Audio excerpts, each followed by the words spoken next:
Hold up, hold up, hold up.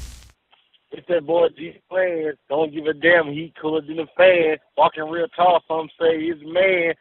That's part of what happened is where I had to come to terms with the fact that I couldn't separate the two. Yeah. You know what I'm saying? Like I wanted, and so that's if you check my discography or my CD history, that's why the name of that album was Mr. Hunter, because I can't duck the fact that my kids love to hear my music. So I'm like, I just had to embrace it, and so that's so yeah, I go by Mr. Hunter. That's what they know me as. You know what I'm saying? But my stage name is IW. So IW, man, what's popping, man? I'm chilling, bro. You here on Changeofplanz, man? Finally. You my second interview of 2024. Yo, let's make it happen. I'm starting off the year right. I'm trying to get it in, man. So how you feeling? How you doing? I'm feeling good, bro. Hey, we just we went out to West Monroe, was in the country by my wife, uncle house, you know, popping firecrackers, doing all that stuff, son running around being bad. So, you know, it is what it is. But yeah, we got it off to a good start. The Pelicans the shit out the Lakers. Yeah. Saints won. LSU won. So it been a great weekend. For sure. I'm a Lakers fan. Hey, listen. And I like the Pelicans too. Hey, come on, no, listen. I'm gonna tell you this. So we gonna have a good relationship for this straight up. Shut up. I love LeBron. You hear me? I mean that. I'm a LeBron supporter. But I gotta hate on the fact that he took AD from us. So that's why I root against the Lakers. It's just the spite of LeBron coming recruiting and taking AD, and you know LeBron get whoever he want to come play with him. He come to New Orleans, come tell AD whatever he want here, and then he take our best player. So yeah, I mean I respect AD. It's just a good hate. It's a good hate of him leaving us and then the first year they won a championship. You know what I'm saying? Like, come on, bro. You know how much that hurt, bro? Yeah, that hurt. You know, bad. so it is what it is. So but let's get into your story, OG. Hey, I appreciate you, bro. New Orleans. Come on. Man, tell us about the old New Orleans. Hey. Not the record. I got you. You talking about just in general. We're coming up in New Orleans, man. So listen, I here's the crazy part. So my mom is the youngest of 10. Right, so I got a big family. That's just on my mom's side. On my dad's side, I got about 7 or 8 on aunties and uncles, but on that side, I got about 4 or 5 of them got killed, including my dad. But growing up, hey, sorry to hear that. No, it's all good. Listen, and we'll talk about that. Listen, but growing up in New Orleans with a family that big, like I didn't realize this till I was grown that like I really never was bored. You know what I'm saying? Like, you know, nowadays you got the problem with kids don't play outside. They don't have, like, man, I had such a big family that I was always, you know. And what area are we talking about? Oh, I grew up in the St. Bernard Project. So my mom was in the St. Bernard Project. My dad was in the Callio Project. And so young, I was going back and forth between both. So I would be, you know, like my school, I went to Phillips, which is, that's fine. My school, I went to Phillips, which is right by the St. Bernard Project, right? But for the summertime, I would always want to go by my daddy people. Now, my daddy got killed when I was young. So after that, I would spend a lot of time by my dad and them. So during the summer, I was in the Callio. During the year, I would be in the St. Bernard. That's kind of where we lived growing up. And then, you know. Been in the Callio. You used to see Master P and see No, listen, hell no. Now, back in the day when he blew up, like when he would come down, like I'll never forget, I did see them doing a little show like right in front of the little corner store or whatever, had a little concert going on or whatever, but they weren't like, I wasn't back there, like he a little bit older than me, so I didn't see him, you know, in the streets just regular. You know what I'm saying? I saw him come back do a show and all that, but yeah, he wasn't back there when I was growing up. But just to answer that question, I could say that, you know, that shit was crazy. Some of the stuff you see growing up, you don't realize how bad it is till you grown. You know what I'm saying? So I love how I grew up, but would I ever want my kids living how I was living when I was coming up? Hell no. You know what I'm saying? So it was crazy. But so growing up, did you seen that crazy? Oh yeah, no, hell yeah. Come on, man. Hell yeah. No, listen. I mean, this is at the age of probably 10. I don't know, whatever year Sonic 2 came out. I'm walking to my partner's house, some dudes just running me down, put a gun in my face just because, you know, they calling me, telling me I'm in the wrong neighborhood, not realizing I live on the other street. You know what I'm saying? But it's a rainy day or whatever. When I was at my after school program, dude got shot, you know, in the gym in front of all the kids. You know what I'm saying? Because at the after school program, this shit crazy. At the after school program, this in the St. Bernard Project, half of the court would be for the people from the neighborhood. right? And the other half would be for the kids in the after school program, right? Doing their homework. So we doing our homework, we in the after school program, whatever. Once you finish your homework, you get to go on the court and shoot. So I'm on the court shooting, and as I'm on the court shooting, I see like everybody running and breaking and like hiding behind the bleachers, right? But I'm so young, I ain't lying, true story, I'm so young. In my mind, I'm like, oh, they playing hide and go seek. That's what I'm thinking, I ain't lying, I'm dead serious, I'm thinking they playing hide and go seek. Dude just come through the door. I guess he hadn't gotten to some argument on the grown-up side and just start shooting, blah, blah, blah, blah. And as he's shooting, no joke, I done froze, right? And it looked like he's shooting at me and I could hear the bullets and like breaking on the wall behind me. And so after about maybe 2 seconds of that, I hit the floor, rolled over, skidded behind the bleachers, dude laying on the ground, shot up, whatever, in the gym or whatever. And so, that's, and what's so crazy about that story, this is what I trip out. So I had to be either 10 or 11. But here, and this go to tell you how shit ain't changed, right?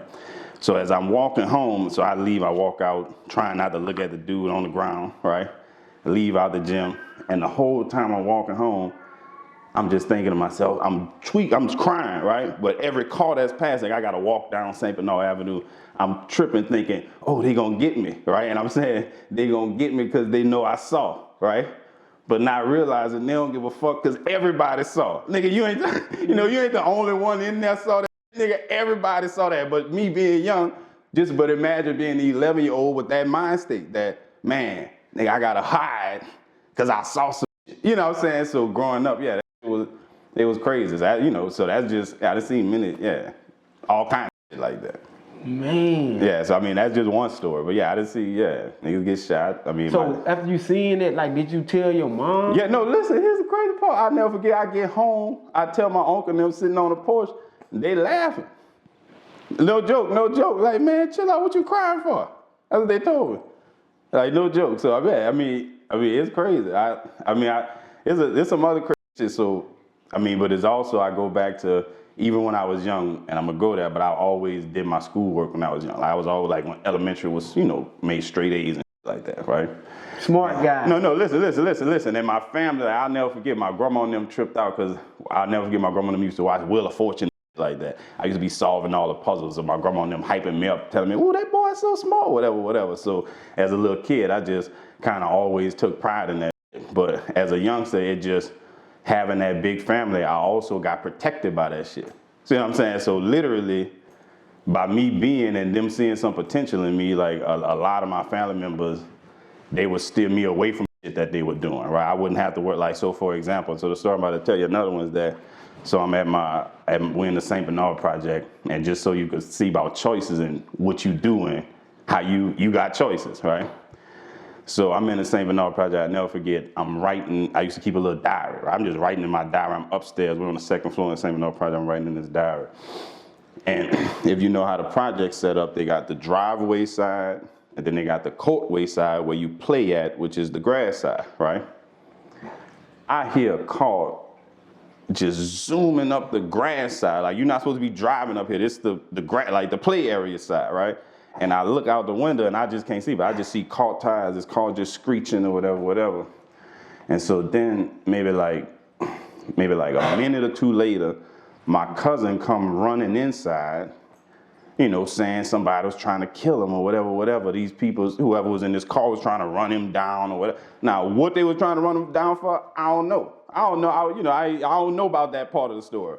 But my point is, nigga, while he was about to get run down in the streets doing whatever he was doing, nigga, I was upstairs writing in my fucking diary. So I had, I could have been outside with that nigga. No, but, as a young kid in the same environment, my choice, nigga, I'm upstairs writing about life and what I did that day. You know what I'm saying? So it just, my bad, I'm touching this shit. No, it's cool. That ain't gonna do nothing yet. So, my point is, no matter the environment, nigga, you got your choices. You know what I'm saying? So I grew up, I saw a lot of shit, I could have did a lot of shit.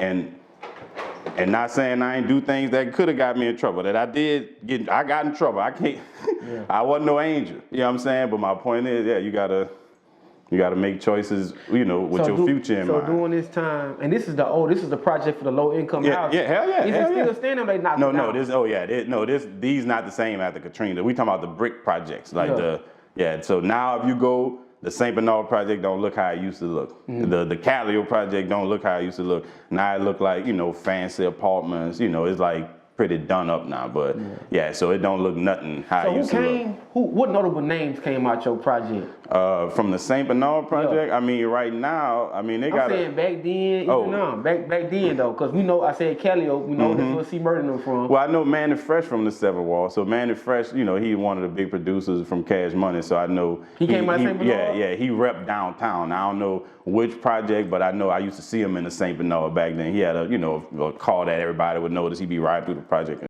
like that. So I know Manny used to be back there, but now they got, who's this dude? I be checking in on IG. A dude that I think he got on with Waka Flocka, and his name is I can't remember the dude's name, but he's from the Seven Wall. But I don't know no big musician names that came out the St. Bernard. Like a lot of them from uptown and out the Cali, you could name, like Master P. A lot of people, and if you know New Orleans, all the three projects right next to each other, so it ain't no big distance between, with the foolishness going on. So the notable projects that I know about, of course, the Callio. I know about the Melphamine project, all that. St. Bernard projects. What else I'm missing? Claiborne. Oh yeah, Magnolia project. All that. Yeah, that's okay. Magnolia, Melphamine, Callio, literally, 2 miles away from each other, and so okay. I mean, it ain't no.